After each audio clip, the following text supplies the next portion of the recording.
السلام علیکم، کیسے ہیں آپ سب؟ میرا نام ہے سحر علی۔ اردو سٹوری چینل سحر وائز میں آپ سب کو خوش آمدید۔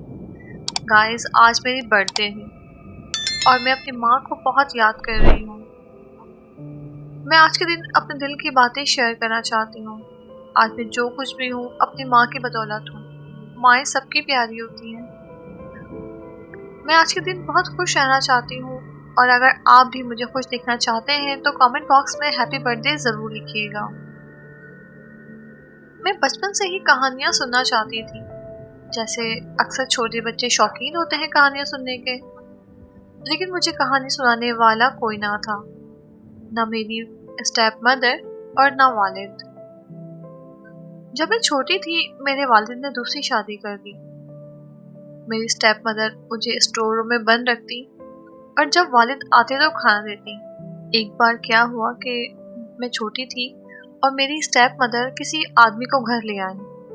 اس نے مجھے دیکھا تو اپنے ساتھ لے جانے لگا اور اسٹیپ مدر کو کچھ پیسے دے دیے۔ میں اس کے ساتھ نہیں جانا چاہتی تھی۔ میں چلانے لگی، چیخنے لگی۔ اتنی دیر میں محلے والے جمع ہو گئے اور اس آدمی کو بھاگنا پڑا۔ پھر اس کے بعد میری اسٹیپ مدر نے میرے ساتھ جو کیا وہ آج بھی یاد آتا ہے تو آنسو نکل آتے ہیں۔ میری والدہ نے پانی سے بھرے ہوئے ٹینک میں مجھے ڈال دیا اور پھر نکالا، پھر ڈالا اور پھر نکالا۔ میری حالت ادمری ہو گئی تھی۔ کبھی مجھے لٹکا دیتی اور میں یہ سب کچھ اپنے والد کو نہ بتا سکی کبھی بھی۔ مجھ سے سارے دن کام کرواتی اور تھوڑا سا بھی آرام کرنے بیٹھتی تو ہینگر سے مارتی۔ ایسے ہی دن گزرتے رہے۔ میں بڑی ہوتی گئی۔ میرے چہرے کی خوبصورتی اور معصومیت مزید بڑھتی گئی۔ میری اسٹیپ مدر یہ سب برداشت نہ کر پائیں۔ وہ دل ہی دل میں کوٹتی رہتی اور نفرت کا اظہار بھی کرتی۔ ایک بار میری بڑی چچی کے خاندان میں شادی کا کوئی فنکشن تھا۔ ہم سب کو وہاں جانا پڑا۔ وہاں ایک بہت ہی خوبصورت شہزادے جیسا لڑکا مجھے ہی دیکھے جا رہا تھا۔ ان کے گھر والے بہت محبت سے مل رہے تھے، مجھے بہت اچھی طرح ٹریٹ کر رہے تھے۔ میں کنفیوز بھی تھی کہ اتنی عزت محبت میرے ساتھ کیوں؟ خیر، تقریب ختم ہوئی اور سب گھر والے اپنے گھر واپس آ گئے۔ صبح میں چچی جان آئیں اور میری اسٹیپ مدر سے کہنے لگیں کہ میری بہن نے اپنے بیٹے کے لیے سحر کا رشتہ مانگا ہے۔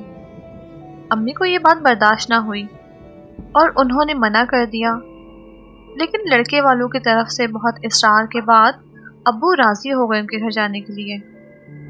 سب کو لڑکا اور ان کے گھر والے بہت پسند آئے، لیکن میری بڑی چچی اور میری اسٹیپ مدر دل سے خوش نہ تھیں۔ چچی شاید اپنی بیٹی کا رشتہ وہاں کرنا چاہتی تھیں اور میری اسٹیپ مدر تو مجھے خوش دیکھ ہی نہیں سکتی تھی، لیکن خاندان کے بڑوں کی وجہ سے رشتہ ہو گیا۔ میں بھی بہت خوش تھی کیونکہ لڑکے سے زیادہ ان کے والدین مجھے بہت اچھے لگے، بہت محبت کرنے والے، بہت چاہنے والے۔ لیکن شاید خدا کو یہ منظور نہ تھا۔ وہاں لڑکے کے خاندان والے حیران تھے کہ اتنی سادہ رہنے والی لڑکی اتنے خوبصورت لڑکے کو کیسے پسند آ گئی۔ لڑکے کی مامی بھی چاہتی تھیں کہ ان کی بیٹی کا رشتہ اس لڑکے سے ہو۔ خیر، 1 سال گزر گیا، لیکن لڑکے کی کبھی مجھ سے کال پر بات نہ ہوئی۔ میں اس دوران کالج میں پڑھتی تھی اور وہ یونیورسٹی میں۔ ان کے گھر والے اکثر ہمارے گھر آتے جاتے رہتے تھے، مجھ سے بہت خوش تھے، بہت محبت کرتے تھے، لیکن لڑکا کچھ چینج ہو گیا۔ نہ پہلے کی طرح محبت سے دیکھتا، نہ بات کرتا، کچھ اجنبی سے لگنے لگا۔ لڑکے کے گھر والے شادی کی تیاری کرنے لگے اور جلدی کرنے لگے اور کہتے کہ شادی ہو جائے گی تو بعد میں پڑھ لے گی، ہم اب اپنی بیٹی سے دور نہیں رہ سکتے۔ جب میرے گھر والے ان کے گھر گئے تو وہ لڑکا کچھ گمسم سا تھا، جیسے اس پر جادو ہو گیا ہو۔ جب لڑکی کے گھر والوں سے بات کی کہ یہ اسے کیا ہوا ہے تو انہوں نے بتایا کہ اس پر ان کی مامی نے جادو کروا دیا ہے، لیکن اس کا علاج چل رہا ہے، ٹھیک ہو جائے گا۔ وہ اپنی بیٹی کا رشتہ کروانا چاہتی تھی، اسی لیے یہ سب کچھ کیا۔ اس پر میرے گھر والے بہت غصے میں آ گئے کہ اگر ایسی بات تھی تو پہلے کیوں نہیں بتایا، اور وہ لوگ منت سماجت کرتے رہے، معافی مانگتے رہے، روتے رہے۔